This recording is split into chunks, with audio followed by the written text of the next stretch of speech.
Item ಯಾವುದೇ ಇರಲಿ try ಮಾಡಿ ಆಚಿ ಚಿಕನ್ ಮಸಾಲಾ. ಆಚಿ ಚಿಕನ್ ಮಸಾಲಾ.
ಎಸ್, ಮುಖ್ಯಮಂತ್ರಿಗಳು ಮತ್ತು ಉಪಮುಖ್ಯಮಂತ್ರಿಗಳ ಆಲಿಂಗನ ನೋಡಿ ರಾಹುಲ್ ಗಾಂಧಿ ಅವರು ಫುಲ್ ಖುಷಿಯಾಗಿದ್ದಾರಂತೆ.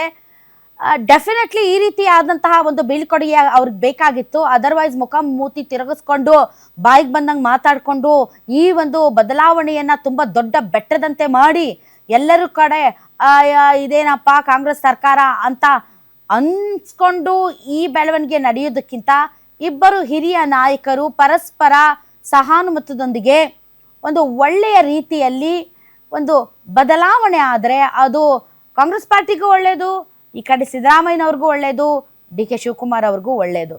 ಆ್ಯಂಡ್ ಸಿದ್ದರಾಮಯ್ಯನವರು ಆಲ್ರೆಡಿ ಮೊದಲಿನಿಂದಲೂ ಹೈಕಮಾಂಡ್ ಹೇಳಿದಂತೆ ನಾನು ನಡೆದುಕೊಳ್ತೇನೆ ಅಂತ ಹೇಳ್ತಾ ಇದ್ದರಿಂದ ಹೈಕಮಾಂಡ್ ಹೇಳಿದ ತಕ್ಷಣ ನಾನು ರಾಜೀನಾಮೆ ಕೊಡ್ತೀನಿ ಅನ್ನುವಂಥ ನಿರ್ಧಾರಕ್ಕೆ ಬಂದುಬಿಟ್ರು.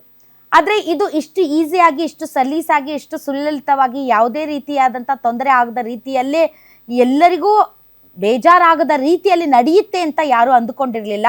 ಸ್ವಲ್ಪ ಹಗ್ಗ ಜಗ್ಗಾಟ, ಸ್ವಲ್ಪ ಇರುಸು ಮುರುಸು ಆ ಥರದ ಬೆಳವಣಿಗೆಗಳ ಮಧ್ಯೆ ಈ ಟ್ರಾನ್ಸಿಷನ್ ನಡೆಯುತ್ತೆ ಅಂತ ಎಲ್ಲರೂ ಅಂದುಕೊಂಡಿದ್ರು. ಆದರೆ ಅಷ್ಟೇ ಒಂದು ವಿವೇಚನಾತ್ಮಕವಾಗಿ ಮುಖ್ಯಮಂತ್ರಿಗಳು ನಡೆದುಕೊಳ್ಳುತ್ತಾ ಇದ್ದಾರೆ. ಯಾಕೆ ಅಂತಂದರೆ ಈ ವಿಚಾರದಲ್ಲಿ ಅವರ ಬೆಂಬಲಿಗರು ಬಂದು ನೀವು ರಾಜೀನಾಮೆ ಕೊಡಬೇಡಿ, ನಾವು ಪತ್ರ ಸಂಗ್ರಹ ಮಾಡೋಣ, ನಾವು ಅದು ಮಾಡೋಣ ಇದು ಮಾಡೋಣ ಅಂದ್ರೂ ಕೂಡ ಅವರಿಗೆ ಯಾವುದೇ ರೀತಿಯಾದಂಥ ಉತ್ತರ ಕೊಡಲಿಲ್ಲ. ಅವರ ಅಭಿಮಾನಿಗಳು ಕೂಡ ಯಾರೂ ಪ್ರತಿಭಟನೆಯನ್ನ ಮಾಡಬೇಕು ಅಂತನೋ ಅಥವಾ ತನ್ನ ವಿರುದ್ಧ ಆಗ್ತಾ ಇರುವಂತಹ ಈ ಬೆಳವಣಿಗೆಗಳ ಬಗ್ಗೆ ನನಗೆ ಬೇಕಾದವರು ನನ್ನ ಬೆಂಬಲಿಗರು ಅದನ್ನ ತುಂಬಾ ದೊಡ್ಡ ಮಟ್ಟದ ಹೋರಾಟದ ರೂಪವನ್ನ ಪಡೆದುಕೊಳ್ಳುವ ನಿಟ್ಟಿನಲ್ಲಿ ಏನಾದರೂ ಮಾಡಿಬಿಡ್ತಾರೆ ಅನ್ನೋದಕ್ಕೆ ಅದಕ್ಕೂ ಕೂಡ ಕಡಿವಾಣ ಹಾಕಿದ್ರು. ಮತ್ತು ಈ ವಿಚಾರದಲ್ಲಿ ನಾನೇ ಸ್ವತಃ ಘೋಷಣೆ ಮಾಡಿಕೊಳ್ತೀನಿ ಮತ್ತು ಹೊಸ ನಾಯಕನ ವಿಚಾರದಲ್ಲಿ ನಾನೇ ಬಹಿರಂಗವಾಗಿ ಸಾರ್ವಜನಿಕರ ಮುಂದೆ ಹೇಳ್ತೀನಿ ಅನ್ನುವಂತಹ ಆ ನಿರ್ಧಾರ ಏನಿದೆ ಅದು ನಿಜಕ್ಕೂ ಕೂಡ ಸಿದ್ದರಾಮಯ್ಯನವರ ವ್ಯಕ್ತಿತ್ವವನ್ನು ಇನ್ನಷ್ಟು ಒಂದಿಷ್ಟು ಮೆರುಗು ಹೆಚ್ಚು ಮಾಡಿದೆ. ಯಾಕೆಂದ್ರೆ ಬೇಸಿಕಲಿ ಸಿದ್ದರಾಮಯ್ಯನವರು ಹಾಗಲ್ಲ. ಸಿದ್ದರಾಮಯ್ಯನವರು ಯಾವಾಗಲೂ ಕೂಡ ಒಂದು ರೀತಿಯಂಥ ರೆಬೆಲಿಯಸ್ ಕ್ಯಾರೆಕ್ಟರ್. ಅವರು ಯಾವಾಗಲೂ ಅವರು ವಿರೋಧವನ್ನು ವ್ಯಕ್ತಪಡಿಸುವಂತಹ ಮನೋಭಾವನೆ ಉಳ್ಳಂಥವ್ರು ಅವರು. ಆದರೆ ರಾಹುಲ್ ಗಾಂಧಿ ಅವರು ಹೇಳಿದ ತಕ್ಷಣ ಇಮಿಡಿಯೇಟ್ಲಿ ಒಪ್ಕೊಂಡು ಇವತ್ತು ಉಪಹಾರ ಕೂಟವನ್ನು ಕರೆದು ಉಪಹಾರ ಕೂಟದಲ್ಲಿ ಡಿ ಕೆ ಶಿವಕುಮಾರ್ ಅವರು ಬಂದು ಅವ್ರ ಕಾಲು ಮುಗಿದ ತಕ್ಷಣ ಅವರನ್ನ ಅಪ್ಪಿಕೊಂಡರಲ್ಲ, ಅದು ಬಹಳಷ್ಟು ಪ್ರಶ್ನೆಗಳಿಗೆ ಉತ್ತರ ಕೊಡ್ತು. ಈ ಒಂದು ದೃಶ್ಯ ಏನಿದೆ ಇದು ಮುಂದಿನ ದಿನಗಳಲ್ಲಿ ಎಲ್ಲವೂ ಸುಸೂತ್ರವಾಗಿ ನಡೆಯುತ್ತೆ ಅನ್ನೋದಕ್ಕೆ ಒಂದು ಹೊಸ ಭಾಷ್ಯವನ್ನ ಬರೆದಂತಾಯ್ತು. ಯಾರ್ಯಾರಲ್ಲಿ ಆತಂಕ ಇತ್ತು, ಯಾರ್ಯಾರಲ್ಲಿ ಅಳಕಿತ್ತು, ಏನೇನೋ ಆಗ್ಬಿಡ್ಬೋದೇನೋ, ಪಕ್ಷದಲ್ಲಿ ಬಹಳಷ್ಟು ಬೆಳವಣಿಗೆಗಳು ಹೈಕಮಾಂಡ್ಗೆ ಮುಜುಗರ ತರಬಹುದೇನೋ ಅನ್ನೋ ಲೆಕ್ಕಾಚಾರಗಳ ಮಧ್ಯೆ ಈ ಇಬ್ಬರು ನಾಯಕರುಗಳ ಈ ಒಂದು ಮೆಚ್ಯೂರ್ಡ್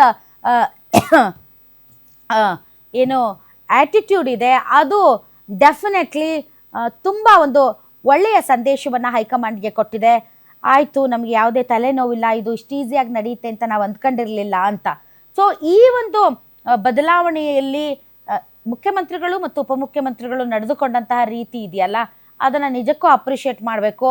ಡಿ ಕೆ ಶಿವಕುಮಾರ್ ಅವರು ಅಷ್ಟೇ ನಿನ್ನೆಯಿಂದಲೂ ಕೂಡ ತುಂಬ ಗೆದ್ದಿದ್ದೀನಿ ಅನ್ನೋ ಒಂದು ಆ್ಯಟಿಟ್ಯೂಡ್ ಆಗಲಿ ಅಥವಾ ನಾನೇನೋ ಸಾಧನೆ ಮಾಡಿಬಿಟ್ಟಿದ್ದೀನಿ, ನಾನು ಸಿದ್ದರಾಮಯ್ಯನವರು ತಕ್ಕ ಪಾಠ ಕಲಿಸ್ಬಿಟ್ಟಿದ್ದೀನಿ, ನನ್ನ ಕೈಯೇ ಮೇಲಾಗೋಯ್ತು, ನಾನೇ ಇನ್ನು ಮುಂದೆ ಮುಖ್ಯಮಂತ್ರಿ ಅನ್ನುವಂತಹ ಒಂದಿಷ್ಟು ಕೂಡ ಆ್ಯಟಿಟ್ಯೂಡನ್ನು ಅವರು ನಿನ್ನೆಯಿಂದಲೇ ಪ್ರದರ್ಶನ ಮಾಡಲೇ ಇಲ್ಲ, ನಗಲೂ ಇಲ್ಲ, ಮಾಧ್ಯಮಗಳ ಜೊತೆ ಮಾತನಾಡಲೂ ಇಲ್ಲ, ಸಂಭ್ರಮ ಪಡಲಿಲ್ಲ ಮತ್ತು ಅಭಿಮಾನಿಗಳ ಸಂಭ್ರಮದಲ್ಲಿ ಭಾಗಿಯಾಗಲಿಲ್ಲ. ತುಂಬಾ ಸ್ಥಿರಚಿತ್ತರಾಗಿ ನಡೆದುಕೊಂಡರು ಡಿ ಕೆ ಶಿವಕುಮಾರ್ ಅವರು. ದಿ ಸೇಮ್ ಟೈಮ್ ಸಿದ್ದರಾಮಯ್ಯನವರು ಕೂಡ ಯಾವುದೇ ರೀತಿಯಾದಂತಹ ಬೇಜಾರು ಇಲ್ಲ ಅನ್ನೋ ರೀತಿಯಲ್ಲೇ ತುಂಬ ಪ್ರಜ್ಞಾಪೂರ್ವಕವಾಗಿ ನಾನು ಈ ಬದಲಾವಣೆಗೆ ರೆಡಿಯಾಗಿದ್ದೇನೆ, ಹೊಸಬರ ಆಗಮನ ಆಗಲಿ ಅನ್ನೋ ನಿಟ್ಟಿನಲ್ಲಿ ಅವರ ಬಾಡಿ ಲ್ಯಾಂಗ್ವೇಜ್ ಅದು ಕೂಡ ಅವರ ಒಂದು ರಾಜಕೀಯ ಅನುಭವಕ್ಕೆ ಮತ್ತು ಅವರ ರಾಜಕೀಯ ಜೀವನದ ವ್ಯಕ್ತಿತ್ವಕ್ಕೆ ಇನ್ನಷ್ಟು ಮೆರುಗು ಕೊಟ್ಟಿದೆ.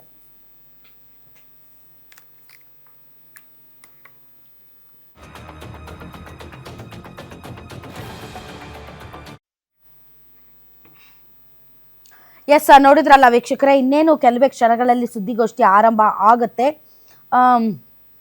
ಉಪಹಾರ ಕೂಟದಲ್ಲಿ ಮುಖ್ಯಮಂತ್ರಿಗಳು ತನ್ನ ಎಲ್ಲ ಸಚಿವರುಗಳಿಗೆ, ಶಾಸಕರುಗಳಿಗೆ ಇಷ್ಟು ದಿನ ನನ್ನೊಂದಿಗೆ ಕೆಲಸ ಮಾಡಿದ್ದೀರಿ, ತಾವು ಸಹಕಾರ ಕೊಟ್ಟಿದ್ದೀರಿ, ಅದಕ್ಕಾಗಿ ತಮಗೆ ಅಭಿನಂದನೆಗಳು ಅಂತ ಹೇಳುವುದರ ಮೂಲಕ ತಮ್ಮ ರಾಜೀನಾಮೆಯನ್ನು ಘೋಷಣೆ ಮಾಡಲಿದ್ದಾರೆ.